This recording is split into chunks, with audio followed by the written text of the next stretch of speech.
नमस्ते, मैं Ravi Prakash. PIS news world में आपका स्वागत है। आज दिन शनिवार और मौसम धीरे धीरे ठंड की तरफ बढ़ रहा है। आज की जो सच्ची घटना है, ये घटना उत्तर प्रदेश से ही है और उत्तर प्रदेश के बुलंदशहर की ये घटना है।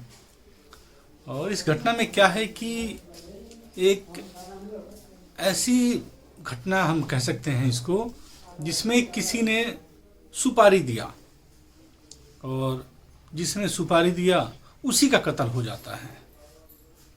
ये कहानी 13 नवंबर की है और इस कहानी को हम विस्तार से जानते हैं कि क्या हुआ, कैसे हुआ। बुलंदशहर में एक थाना पड़ता है काकोड़, और उसी काकोड़ थाना के अंतर्गत एक मोहल्ला आता है माली की बगिया। और इसी मोहल्ले में एक व्यक्ति हैं जिनका नाम है तेजपाल, और ये तेजपाल रहते हैं और ये अकेले रहते हैं। तो अकेले रहते हैं और इनका बीवी के साथ कोई विवाद है, और विवाद होने के कारण ये अपनी बीवी के साथ नहीं रहते हैं, अकेले ही रहते हैं। ऐसे ही 13 तारीख की बात है और एज यूजुअल पहले सारी बातचीत होते रहती है, लेकिन 13 तारीख को इनका फ़ोन स्विच ऑफ हो जाता है। शाम को जब फ़ोन स्विच ऑफ होता है तो अब इनके जो घर वाले हैं, जो इनके परिजन हैं, परेशान होते हैं कि आखिर क्या बात है, फ़ोन क्यों स्विच ऑफ है। और परेशानी बढ़ती है। फिर 13 तारीख बीत गया, फिर 14 तारीख भी बीत जाता है। फिर इनके परिजन सोचते हैं कि कहीं ना कहीं कोई बात है। एक मन में संदेह हो जाता है, कोई आशंका हो जाती है कि यार कहीं कुछ हो सकता है, कोई घटना ना घट गया हो। तो ये लोग, इनके जो परिजन हैं, वो आते हैं इनके घर पे आते हैं, देखते हैं घर पे इनका ताला बंद है घर पे, और मेन गेट ही बंद है इनका। तो भी इनको संदेह होता है कि अगर कोई ना कोई बात है, एक बार ना हो तो हम इसको चेक करें। तो उन लोगों ने इस संदेह के कारण पुलिस को बुला लिया, और पुलिस के सामने जब दरवाज़ा को तोड़ा जाता है ताला तोड़ करके, और जब ये अंदर की ओर जाते हैं तो देख के सभी लोग सन्न हो जाते हैं।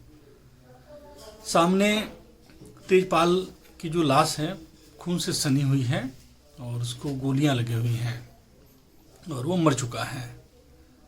फिर अब ये कहानी जो है इस तरह की चलती है। बीबी से तहरीर लेकर के पंचनामा किया जाता है, पंचनामा करती है पुलिस, और फिर बॉडी को पोस्टमार्टम के लिए भेज देती है। वहाँ के जो अपर पुलिस अधीक्षक हैं SN तिवारी, अब ये उस समय रहते हैं वहाँ, ये सारी चीज़ें होती हैं तो देखते हैं। और यहाँ कोई क्लू तो है नहीं, क्लू नहीं होने का नतीजा ये होता है कि अब ये लोग मतलब जांच के आधार पे और पूछताछ के लिए कुछ लोगों को बुलाते हैं, और ऐसे ही कुछ रैंडमली कुछ लोगों को बुला करके पूछताछ ही लोग करते हैं पुलिस वाले। पूछताछ में पता चलता है कि 2 आदमी का नाम आता है, एक है बबली उर्फ बलराम और दूसरा दीप सिंह।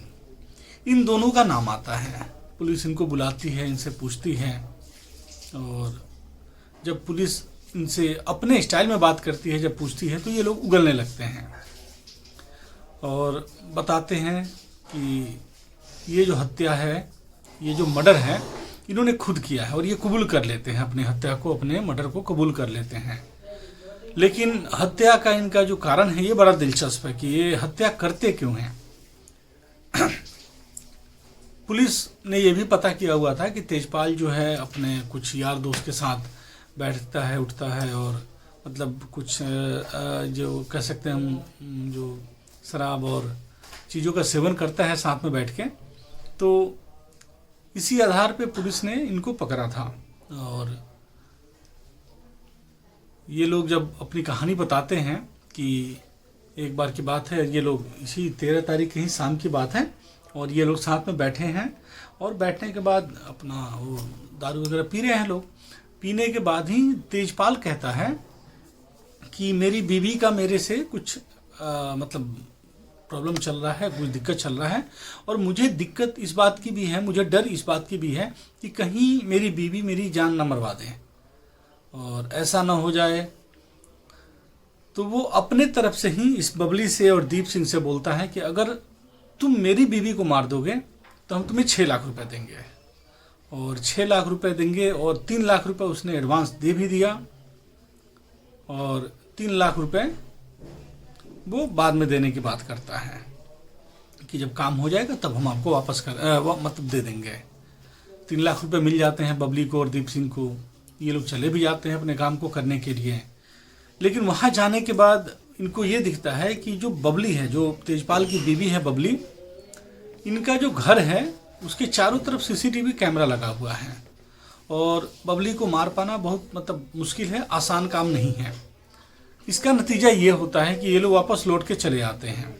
आने के बाद रास्ते में ये सोचते हैं कि अगर ये काम करके नहीं जाते हैं तो पैसे तो मिलेंगे नहीं, और उल्टे में जो पैसे इन्होंने ले रखे हैं ये भी वापस करने पर जाएंगे। अब इनके दिमाग में एक खुराफात आता है कि क्यों ना हम तेजपाल को ही मार दें, कि जो पैसे ये 3 लाख रुपए मिले हुए हैं ये हमें फिर से वापस ना करने पड़े। और इसी कारण से उन लोगों ने इसी 3 लाख रुपए को न देना पड़े, इसके लिए उन लोगों ने तेजपाल को ही मार दिया। और अब ये वहीं इनकी मृत्यु हो जाती है।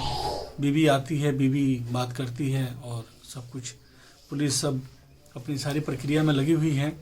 और बीवी भी इस बात को बोलती है कि हमारे और उनके बीच में झगड़ा तो था, लेकिन वो हमारे बारे में ऐसा सोचते हैं ये मुझे नहीं लगता था। बाकी आज की ये जो सच्ची घटना है, ये इसको सुनाने का उद्देश्य हमारा बस यही होता है कि आदमी, क्राइम कहीं भी हो सकता है, तो हमें ज़्यादा से ज़्यादा सतर्क रहने की ज़रूरत है और हमें इन चीज़ों पे हमेशा ध्यान देने की ज़रूरत है। बाकी हम आपसे उम्मीद करते हैं कि हमारे चैनल का जो कहानी है आपको अच्छा लग रहा होगा, मतलब हमारे कहने का जो भी तरीका है। तो अगर आप हमारे चैनल पर नए हैं तो आप हमारे चैनल को सब्सक्राइब करें, कमेंट करें, लाइक करें और शेयर करें।